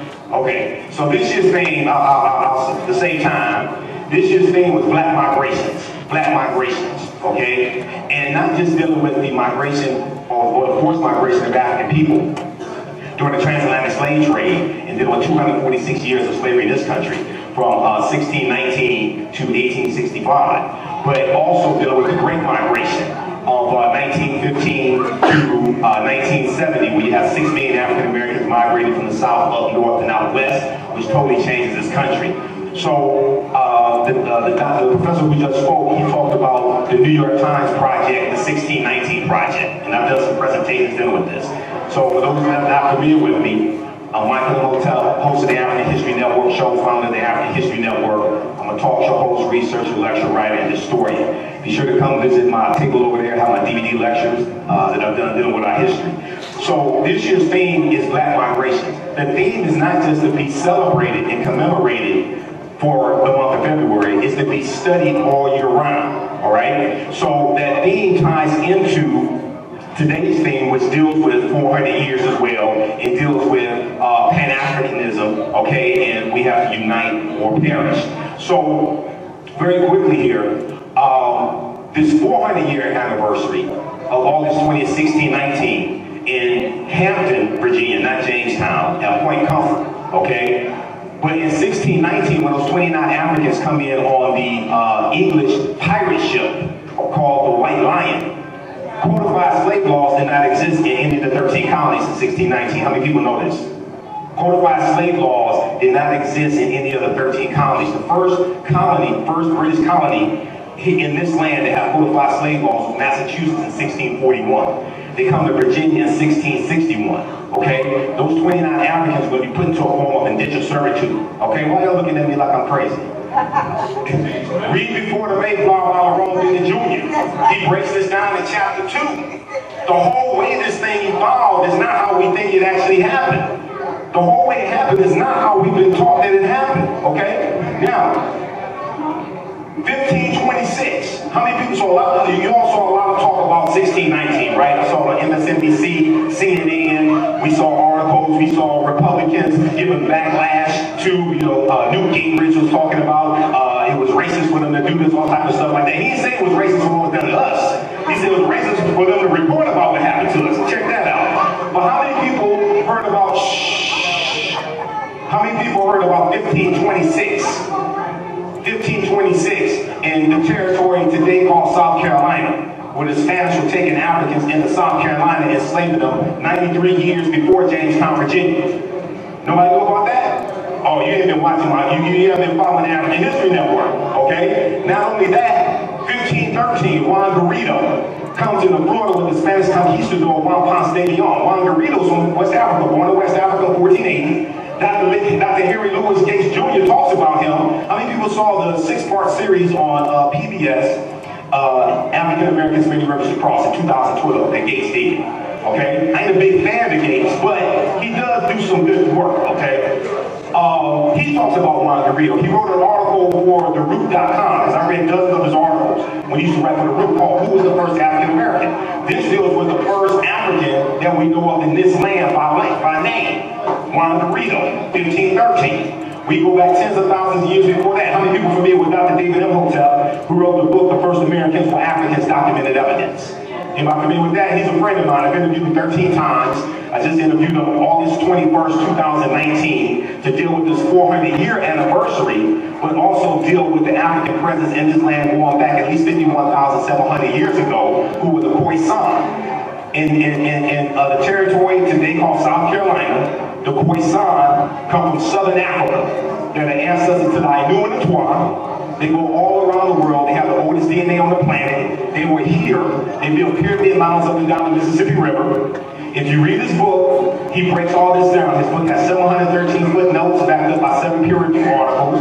But in 2004, Dr. Albert Goodyear, who's an archaeologist at the University of South Carolina, just happens to be a white man, did a discovery in Allendale County, South Carolina. They found 13 different types of discipline, 13 different types of evidence that documented African presence in this country going back at least 51,700 years. Artifacts, architecture, campsites, carvings, footprints in lava, genetic M174D haploid groups dealing with DNA and genetics, linguistics, painting, skeleton structures, and tools.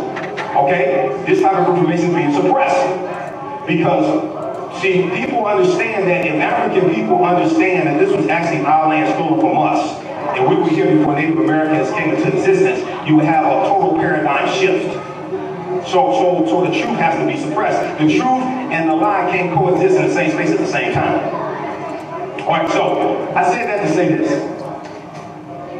When we talk about Dr. King and Malcolm X, unfortunately, both of them are very much misunderstood. And when we have these Dr. King Day celebrations, most of them are disgraced in his name. Okay? Because a lot of times, no disrespect to anybody, I appreciate them putting together, but you got to do some research on Dr. King. How many books did Dr. King write? Who can tell me?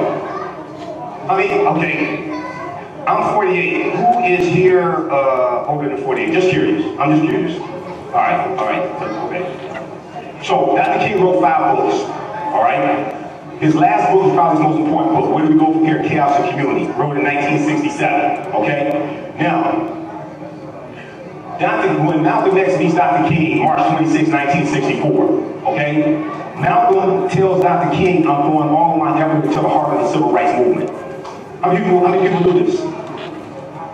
July 31st, 1963, when Malcolm is still in the Nation of Islam, Malcolm sends a letter to the leading civil rights leaders asking for a meeting with them, including Dr. King. This is the month before the March on Washington. March on Washington, August 28, 1963. Washington Post has an article dealing with the day Dr. King met Malcolm X. Read that article.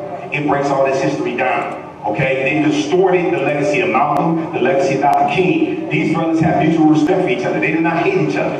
Okay, they had some differences on how to get basically to the same destination, but there was mutual respect for one another. Even so far as one of the times when Dr. King was in jail in Alabama, Malcolm goes there and offers to provide protection for Dr. King. Okay, right there. Now, the other thing about Dr. King, a lot of people don't. All right, So you can watch that full video. It's on my YouTube channel, Michael Imhotep, Imhotep. We got to get out of here. The other thing I was saying, the next thing fact about Dr. King I was sharing is that in 1956, Dr. King tried to get a concealed pistol license in Montgomery, Alabama during the Montgomery bus boycott. That's not talked about. Okay, so email us customer service at AfricanHistoryNetwork.com if you want me to do a presentation for your group or organization. Also, if you want to advertise with the African History Network, email me customer service at AfricanHistoryNetwork.com. You can donate to the African History Network, paypal.me/the AHN show, paypal.me/the AHN show. And we have these shows in audio podcast format also on 8 different podcast platforms. Wherever you get your podcast from, search for the African History Network show. And also on the homepage of our website, AfricanHistoryNetwork.com. Click on Listen to Podcasts, AfricanHistoryNetwork.com. Click on Listen to Podcasts. November 9th, I'll see you all in Houston, Texas. Shrine of the Black Madonna, along with Michi X and Dr. Shauna, Q Butter, and others on the Black Agenda Tour. Remember, the African History Network, we focus on educating, empowering, and inspiring people of African descent throughout the diaspora and around the world, because right now it's corrects wrong behavior. It's not over till we win Wakanda forever. Stay tuned for Pastor Mo. We'll talk to you next week. Peace.